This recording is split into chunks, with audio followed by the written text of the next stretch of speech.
জান্নাতের দরজা খুলে যাওয়ার জন্য আজকে 10টি আমল শেয়ার করতে চাই, যে 10টি আমল যদি বান্দা দুনিয়ার জীবনে করতে পারে তার জন্য জান্নাতের দরজাকে খুলে দিবে একজন। বলেন সবাই, তিনি কে?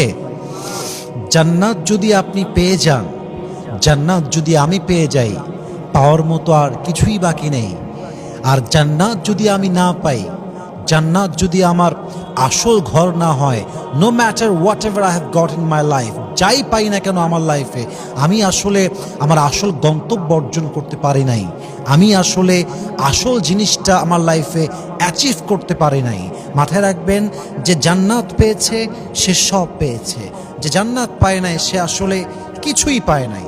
জান্নাতটা হচ্ছে আপনার আলটিমেট সাকসেস। এটা আমার কথা নয়, আল্লাহ তাআলা বলছেন, ফামান যুহজিহা আনিন নারি ওয়া উদখিলাল জান্নাতা ফাকাদ ফাজ।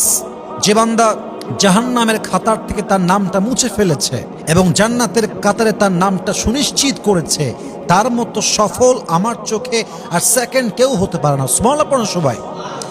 লা ইয়াসতাওয়ি আসহাবুন নারি ওয়া আসহাবুল জান্নাহ, আসহাবুল জান্নাতি হুমুল Faizun. The people of paradise and the people of hellfire